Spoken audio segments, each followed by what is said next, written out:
नमस्कार प्यारे साथियों, स्वागत और अभिनंदन आप सभी का आपके अपने यूट्यूब चैनल कुमावत जीएस पर। और आज अपन बात करेंगे साथियों पशु परिचर जो सीधी भर्ती है उसके पार्ट बी के बारे में आज अपन डिस्कस करेंगे। पहला टॉपिक है आज अपना पशु की जो है प्रमुख नस्लों के बारे में अपन डिस्कस करेंगे। ठीक है, कुल साथियों मैं आपके लिए 20 प्रश्न लेकर के आया हूँ जो कि अति महत्वपूर्ण प्रश्न है। कल अपन इसका पार्ट बी भी लाएंगे। ठीक है, देखते हैं आज आप इस क्लास को कितनी पसंद करते हो। क्लास आप अगर आपको अच्छी लगती है साथियों, प्रश्न अच्छे लगते हैं तो कमेंट करके जरूर बताइएगा और क्लास को लाइक करिएगा। नए हो तो सब्सक्राइब जरूर करना। ठीक है, अगर इसकी आप पीडीएफ लेना चाहते हैं तो आप अपना मोबाइल ऐप जो है वो डाउनलोड कर सकते हैं। उसका लिंक आपको डिस्क्रिप्शन बॉक्स में दे रखा है। अगर आप प्ले स्टोर से डाउनलोड करना चाहते हैं तो वहाँ पर भी आप सेम नाम सर्च करके कुमावत जीएस आप नाम सर्च करके वहाँ से प्ले स्टोर से डाउनलोड कर सकते हैं। जिससे आप इंस्टॉल करेंगे उसको, तो उसको इंस्टॉल करने के बाद उसमें रजिस्टर होने के बाद साथियों फ्री कोर्स लिखा होगा, उस पर आप क्लिक करेंगे तो सारी पीडीएफ आपको वहाँ पर फ्री मिल जाएगी। और इसका टेस्ट भी आप साथियों फ्री में दे सकते हैं। फ्री टेस्ट का ऑप्शन आएगा वहाँ पर, उस पर क्लिक करेंगे तो वहाँ पर आप इन सारे प्रश्नों का जो है फ्री टेस्ट भी आप दे सकते हैं। ठीक है, तो पूरा कोर्स आपके लिए निःशुल्क रहेगा, टेस्ट भी आपके लिए निःशुल्क रहेंगे, नोट्स भी मैं आपको प्रोवाइड करवा दूंगा। बस आपको क्लास रेगुलर रखना है, पूरा कोर्स मैं आपको निःशुल्क करवाऊंगा। ठीक है, सारे प्रश्न शानदार होंगे, कंटेंट अपना शानदार है। चलिए, पहली क्लास है इसलिए मैं इतना कुछ बोल रहा हूँ।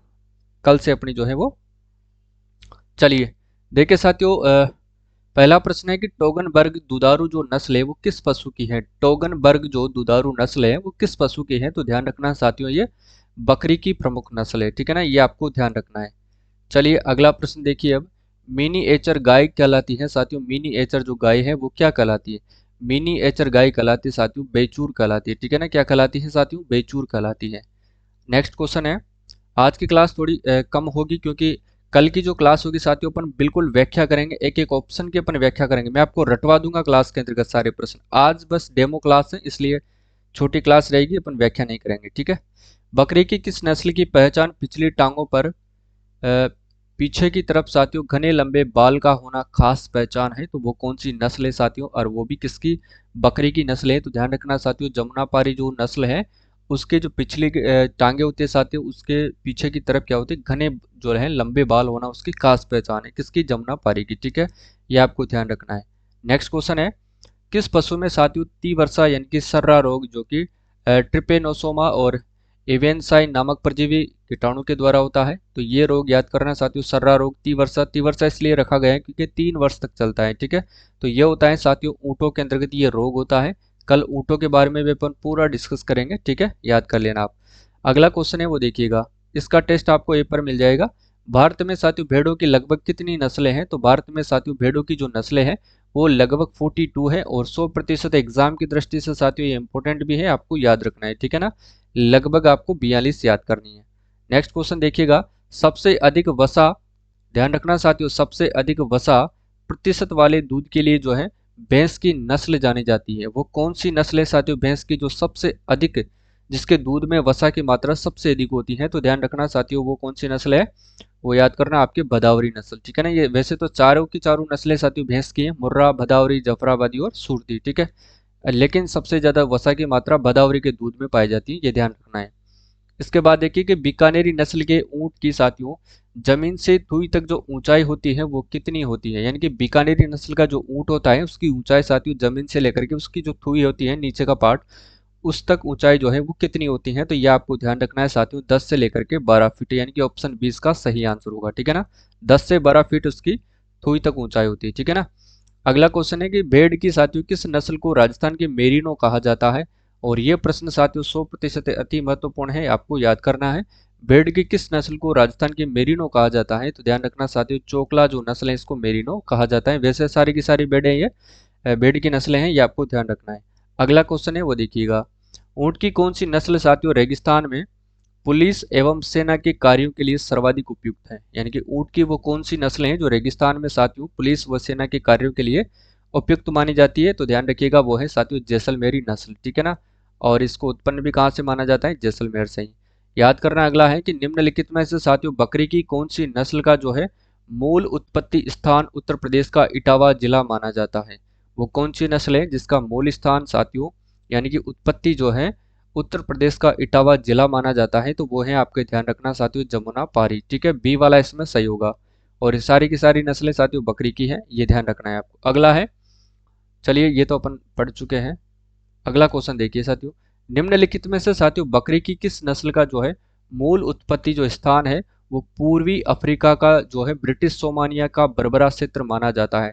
तो ये नाम आपको याद करना है साथियों, बर्बरा क्षेत्र। तो ये किसके लिए, तो ध्यान रखना बर्बरी नस्ल का क्षेत्र जो है ये माना जाता है, यानी कि इसका जो उत्पत्ति का जो मूल स्थान है वो कौन सा है, बर्बरी नस्ल का पूर्वी अफ्रीका के ब्रिटिश सोमानिया का बर्बरा क्षेत्र। ठीक है, ये याद करना। टोगनबर्ग भी बकरी की नस्ल है, सिरोही और बीटल ये सभी की सभी बकरी की नस्लें हैं। देखिए साथियों अगला प्रश्न है कि बदावरी, मुर्रा, सूरती और जाफराबादी और नीली साथियों निम्नलिखित में से किस पशु की नस्लें हैं। तो याद करना साथियों ये भैंसों की नस्लें हैं, ऑप्शन बी इसका सही आंसर होगा। ठीक है, चलिए नेक्स्ट क्वेश्चन देखिए। अब बकरी की किस नस्ल का मूल स्थान साथियों पूर्वोत्तर स्विट्जरलैंड की ऊंची पहाड़ियों के साथियों टोगनबर्ग घाटी है। अब इसका नाम से ही पता लगता है साथियों टोगनबर्ग घाटी, तो ध्यान रखना ऑप्शन ए यानी कि टोगनबर्ग जो है वो नस्ल का जो है साथियों यही मूल स्थान है। ठीक है ना, उत्पत्ति स्थान है। इसके बाद अपन देखते हैं नेक्स्ट क्वेश्चन, देखिएगा शानदार प्रश्न है। इस प्रकार के प्रश्न आपको एग्जाम में जरूर देखने को मिलेंगे, तो इसको आपको अच्छे से सोचना है और सही आंसर इसका आपको देना है। देखिए आपको साथियों सुमेलित करना है, गायों की नस्लें दे रखी हैं, विदेशी गायों की नस्ल और उत्पत्ति मूल स्थान आपको दे रखा है। जर्सी गायों की बात करें तो जर्सी द्वीप और रेड डेन जो गायें हैं साथियों इनका जो उत्पत्ति का मूल स्थान है वो डेनमार्क की है।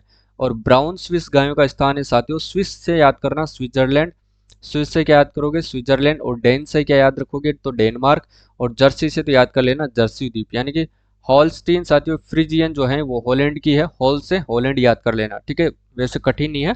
इसका सही आंसर क्या होगा, 1 2 3 4 यानी कि ए बी सी और डी, ए वाला इसमें सही होगा। ठीक है, नेक्स्ट क्वेश्चन देखिएगा साथियों, याद करना है आपको कि सुमेलित करना है। अब देखिए यहाँ से प्रश्न डेफिनेट आपको इस प्रकार का अगर पूछा जाए तो ये आपके लिए थोड़ा सा टफ प्रश्नों में से है, तो इसको आपको अच्छे से कवर करना है। देखिए ध्यान रखना साथियों, एक तो भैंसों की नस्ल दे दी जाएगी और दूध में वसा की मात्रा आपसे पूछ ली जाएगी, यानी कि कौन सी भैंस के दूध में कितनी वसा मात्रा रहती है। तो देखिए साथियों अगर अपन वैसे ही बात करते हैं तो ध्यान रखना मुर्रा के अंतर्गत साथियों वसा की मात्रा जो होती है 7% होती है। ठीक है, इतना याद करना है आपको। और बदावरी के अंतर्गत ध्यान रखना साथियों बदावरी के दूध में सबसे ज्यादा होती है 12 से 14%। ठीक है, ये देखिएगा। इसके बाद अगर अपन देखते हैं साथियों तो जाफराबादी की बात करते हैं तो जाफराबादी में याद करना 7 से 9% पाई जाती है। ठीक है ना, जाफराबादी में 7 से 9% पाई जाती है। वहीं साथियों मेहसाणा की बात करते हैं तो इसमें 7 से 8% जो है दूध में वसा की मात्रा पाई जाती है। ठीक है, ऑप्शन बी इसका सही आंसर होगा। देखिए बी सी ए और डी क्लियर है, इसको आपको अच्छे से कवर करना है। अगला क्वेश्चन है वो देखिए, इसके बारे में भी अपन चर्चा करेंगे, ये भी शानदार प्रश्न है। इस प्रकार से आपको प्रश्न जो है साथियों एग्जाम में देखने को जरूर मिलेंगे। तो अपन जो अगली क्लासेज होगी वो इन्हीं प्रश्नों पर बेसिस होगी। ठीक है ना, बिल्कुल आपका दिमाग खुल जाएगा इस प्रश्नों को देख करके। देखिए साथियों गायों की नस्ल की अगर बात करें तो गायों की नस्लों और आपको दे रखा है संबंधित क्षेत्र, यानी कि कौन सी गाय की नस्ल किस क्षेत्र में पाई जाती है। ठीक है, तो वहीं अगर साथियों अपन देखें तो ध्यान रख लेना आप लोग, गिर जो नस्ल है साथियों इसको अपन रेंडा भी कहते हैं और ये अजमेर और भीलवाड़ा क्षेत्रों में पाई जाती है। मेवाती नस्ल की बात करें तो राजस्थान, हरियाणा और राजस्थान का जो मेवाती क्षेत्र वहां पर ये पाई जाती है, जैसे कि अलवर और भरतपुर जिलों में, 2 जिलों में पाई जाती है, अलवर और भरतपुर में मेवाती नस्ल। ठीक है, राठी की बात करें तो राठी याद करना साथियों जैसलमेर, बीकानेर और गंगानगर क्षेत्र में पाई जाती है। और थार पारकर की बात करें तो साथियों जैसलमेर, बाड़मेर और जोधपुर जिलों में ये पाई जाती है। ठीक है, यानी कि इसका भी सही आंसर कौन सा होगा, A B C D, A B C और डी, यानी कि ऑप्शन एक सही आंसर होगा। ये चारों आपको याद करनी है साथियों, इनका क्षेत्र जरूर याद करना है क्योंकि एग्जाम में यहीं से प्रश्न जो है एग्जाम में पूछ लिया जाता है। ठीक है, इसके बाद देखिएगा निम्नलिखित में से किस पशु को रेगिस्तान का चलता फिरता फ्रिज या फिर रनिंग डेयरी साथियों एवं डबल एटीएम भी कहते हैं। और यह प्रश्न साथियों 100% अति महत्वपूर्ण है, याद कर लेना आप लोग। तो ध्यान रखना साथियों ये कहा जाता है किसको, बकरी को। ठीक है ना, यानी कि चलता फिरता फ्रिज या फिर रनिंग डेयरी या फिर डबल एटीएम कहते हैं। साथियों याद करना है ये 24/7 सेवा देने वाला पशु है। आप कभी भी इसका जो है ताज़ा दूध जो है वो काम में ले सकते हैं ना, ताज़ा दूध आप कभी भी जब भी आपको ज़रूरत पड़े, रात के 12 बजे ही या फिर दिन में कहीं भी किसी भी टाइम आप इसका दूध जो है उपयोग में ले सकते हैं। चलिए अगला प्रश्न देखिए, चोकला भेड़ की प्रमुख विशेषता क्या है साथियों। इस प्रकार से भी आपसे जो है एग्जाम में प्रश्न पूछा जा सकता है, तो ये आपको जरूर ध्यान रखना है। चोकला भेड़ की प्रमुख विशेषताएं, ध्यान रखना साथियों इसका जो शरीर है वो मध्यम एवं वर्गाकार होता है, कान इसके छोटे होते हैं, नर व मादा जो भेड़ होती है साथियों दोनों सींग रहित होती है, इसकी पूंछ जो साथियों पतली होती है और इसकी जो मध्यम लंबाई की होती है, जिसकी लंबाई लगभग 24 सेंटीमीटर होती है, ये ध्यान रखना है। यानी कि उपरोक्त सभी साथियों इसमें कथन सत्य होंगे। ठीक है। इसके बाद देखिएगा, निम्नलिखित में से किस पेड़ की नस्ल को साथियों सॉरी यहाँ पर छापर है, छापर, ठीक है ना, छापर या फिर शेखावाटी के नाम से भी जाना जाता है। ठीक है ना, याद कर लेना, यहाँ पर छापर है, छापर व शेखावाटी के नाम से भी जाना जाता है। तो वो कौन सी नस्ल है साथियों, तो ध्यान रखना साथियों, चोकला नस्ल है। ठीक है। सारी नस्लों पर अपन कल चर्चा करेंगे व्याख्या सहित। अगला क्वेश्चन है वो देखिएगा, लास्ट प्रश्न है, निम्नलिखित में से कौन सी नस्ल साथियों केंद्रीय भेड़ एवं ऊन अनुसंधान संस्थान अविका नगर मालपुरा जिला टोंक पर रेम्बुले नस्ल के मेरिनो, मेंढो तथा राजस्थान की चोकला नस्ल की भेड़ के वर्ण संकरण से विकसित की गई है। ये 100% एग्जाम में आपसे जरूर पूछा जाएगा, तो याद करना।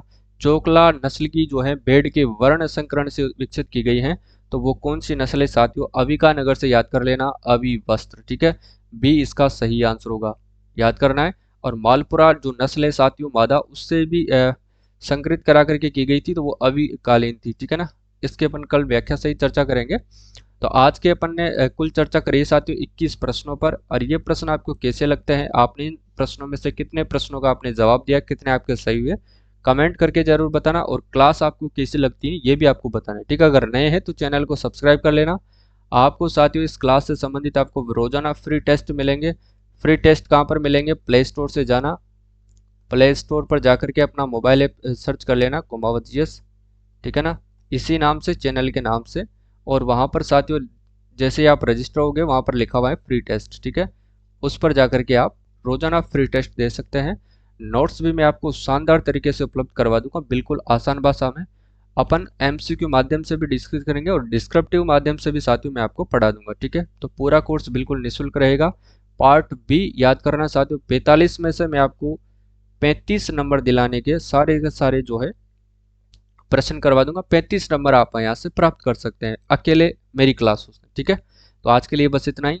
अगर आपको ये क्लास अच्छी लगती है, शेयर करते हो, लाइक करते हो, सब्सक्राइब करते हो, तो कल की क्लास आपकी इससे भी दमदार होगी। इसके लिए आप सभी को धन्यवाद। जय हिंद, जय भारत।